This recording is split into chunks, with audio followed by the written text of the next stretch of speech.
Hey guys, my name's Theobald Hedman and you're watching Southern Ingenuity.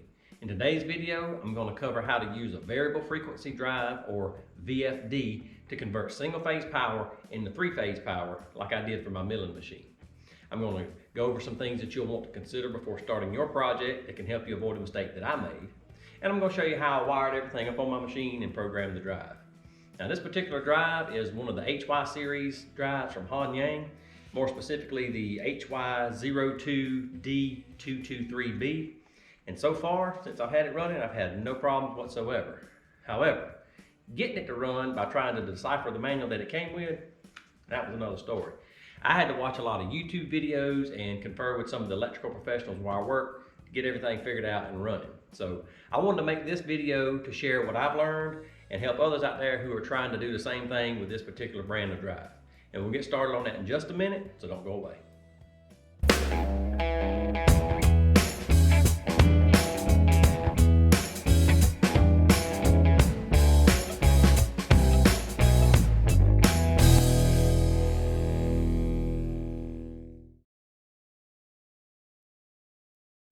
Before making this video, I put considerable time and effort into researching the information to try to make sure it was as accurate as I could possibly get it.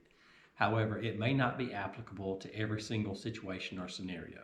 It works just fine with my machine and the variables that were associated with my setup. And please keep in mind that working with electricity can be extremely dangerous. So if you don't know what you're doing, please seek the services of a qualified electrical professional. Now, for those who may not know, a variable frequency drive is an electronic device used to control the speed of an electric motor. And it does that by varying or controlling the frequency of the electricity that it sends to the motor. And a lot of them can also convert single phase power into three-phase power. Now, I don't use my drive for controlling the speed of the motor to control the speed of the spindle. This machine has a mechanical means for doing that. I use mine strictly as a phase converter, but I will briefly touch on speed control a little bit later on in the video.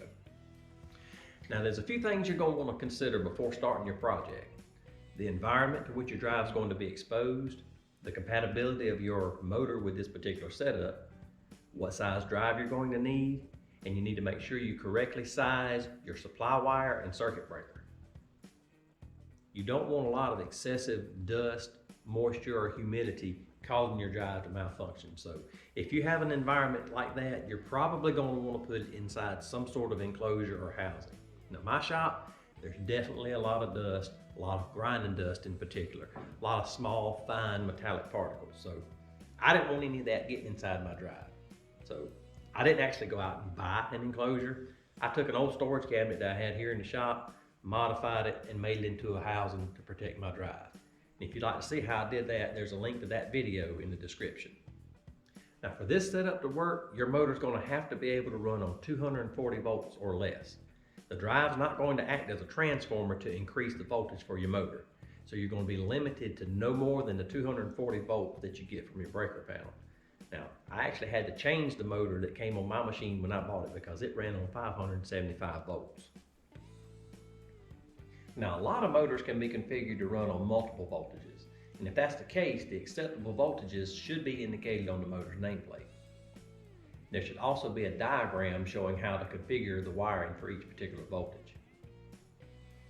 Next, you need to make sure that you size your drive correctly.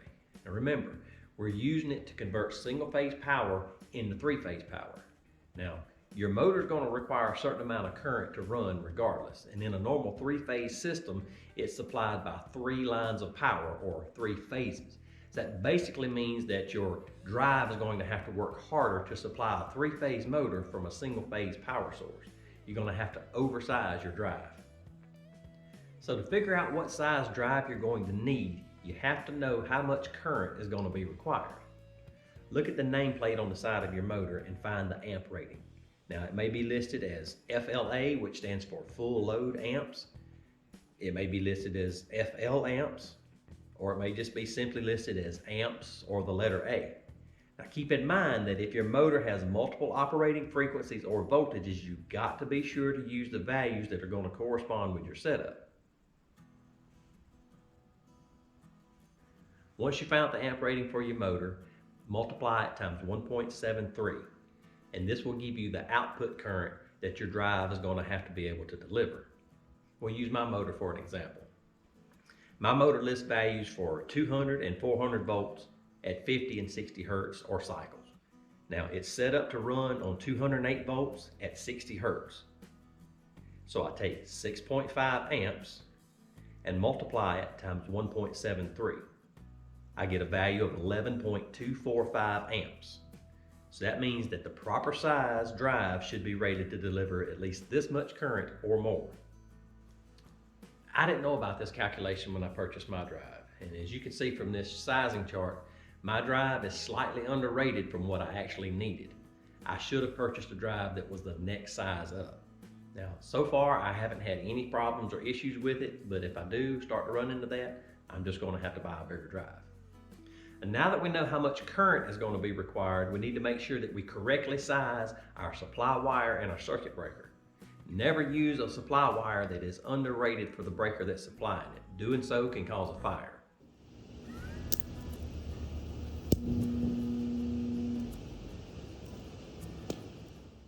Now here's a chart showing several different wire gauges and their rated amp capacity. We need to make sure that the supply wire has an amp rating that is higher than the output of our drive. So again, using my setup as an example, the full load current coming from my breaker panel should be 11.245 amps. And we can see in the chart that 14 gauge wire is rated for 15 amps. So that means I can safely use a 14 gauge supply wire connected to a 15 amp breaker. And that's exactly what I did. Well, now that we've gone over the basic things to consider for the project, I'm going to show you how I wired everything up for my machine. The power wire coming from the breaker panel to the VFD cabinet is 14-3 solid copper. Inside the breaker panel, the black and red wires are connected to a 15 amp double pole circuit breaker. The white wire is connected to the neutral bar and the bare wire to the earth ground. At the VFD cabinet, the black and red wires are connected to a double pole toggle switch and then to the drive at terminals R and S. I also use this toggle switch to control a 120 volt receptacle in the bottom of the cabinet. That's why I needed the neutral wire between the VFD cabinet and the breaker panel. My digital readout display and X-axis power feed are plugged into this receptacle. This allows me to control the power to everything on my milling machine with just one switch. The wire going from the drive to the motor is also 14-3 solid copper. At the drive, the black, red, and white wires are connected to terminals U, V, and W. The bare wire is connected to the earth ground. At the motor, the colored wires are connected to the leads and the bare wire to the motor casing. To start, stop, or reverse the motor, I still use the old mechanical switch on the front of the machine, but instead of directly controlling power to the motor like it used to, it now connects to the control circuit terminals on the drive. The green wire is connected to the DCM port, which is the common terminal for the digital and control signals. The white and black wires are connected to the forward and reverse control circuit terminals. Activating the switch completes a circuit between either the forward or reverse control terminal. And this is a low voltage, low current circuit, so the wires don't have to be that big. Well, after you've gotten everything together and wired up, you're going to have to program your VFD for your setup. Now, I've included in the description the parameters that you're going to need to set and directions for doing the programming. And this should be compatible across any of the Huanyang HY series drives that are also listed there in the description. So to program the drive, you're going to use these 5 buttons on the front of the panel. The program button takes you into the programming mode. The up and down arrows allow you to navigate through the parameters and change the value of each setting. The set button selects the parameter for editing and locks in the new values when you're done. The shift button changes the input position from right to left across the display. There's over 180 function parameters on this drive, but there's only 14 that you're going to need to program for this setup. The first one we're going to do is PD013, parameter reset. And this restores the drive to the factory default settings. And even if you bought it new, it's a good idea to go ahead and do it. It's not going to hurt anything. So we press the program button, and then we use the up arrows to get to PD013. Press the set button to select this parameter for editing, then use the up arrows to get to the value of 8. press set. This restores the drive to the factory settings. The next parameter is PD001, source of run commands. This tells the drive how you're going to start or stop the motor. A value of 0 means that you'll be using the buttons on the front of the drive to start or stop the motor. A value of 1 here means that you'll be using some sort of external switch, something kind of like I've got set up here on my machine. And a value of 2 means that you'll be using the RS485 computer communication port. And this is if you were using some sort of CNC program or something like that to control the drive. Next is PD002, source of operating frequency. And this tells the drive how you're going to control the speed of the motor. 0 means that you'll be using the buttons on the front of the panel to control the speed. 1 means that you'll control the speed with a potentiometer, whether it be the onboard potentiometer or an external one. And 2 means the speed will be controlled via the RS485 port. If you have this parameter set at 1 to use a potentiometer, there's a jumper beside the control circuit terminals that'll need to be set to the correct position. If you're using the onboard potentiometer, the jumper will need to be set on the VR side connecting positions 2 and 3. If you're using an external potentiometer, the jumper needs to be on the VI side connecting positions 1 and 2.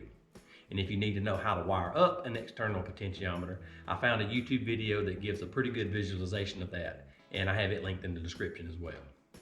The next 3 parameters are PD003, 004, and 005, and they deal with operating frequencies. You have to set PD005 first, the maximum operating frequency. This is where you set the upper limit on how fast you want your motor to run, and I've got mine set at 60 Hertz. PD004 is the base frequency, and that's just the rated frequency as listed on the motor's nameplate. PD003 is the main frequency. This is the frequency at which your motor will start if PD002 is set on 0. Parameter PD008 is the max voltage, and this is just the rated voltage as listed on the motor's nameplate. I've got mine set at 208 volts. PD014 and 015 are your acceleration and deceleration times.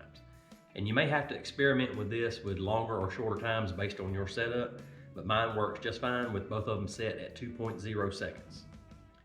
The next parameter is PD023, reverse rotation select.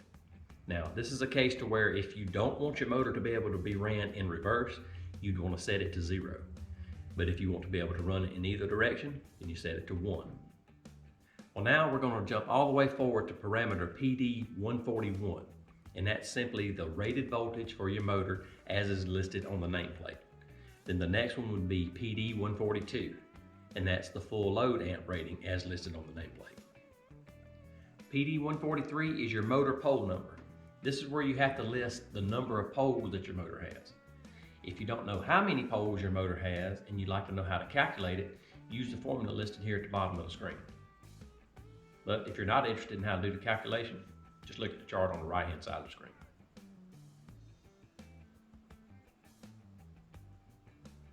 Well, finally, the last parameter we need to program is PD144, the rated motor revolutions. And that's pretty simple and straightforward. It's just the rated RPMs as listed on the motor's nameplate. Well, I hope this video was helpful for you. Like I said, it may not be applicable for every situation or scenario, but if you're wanting to use one of these types of drives for a phase converter, this should get you well on your way to getting your machine running like I did. I hope you enjoyed it. If you did, please give it a thumbs up and share it with your friends. And until next time, I'm Theo Baldhead. Thanks for watching Southern Ingenuity.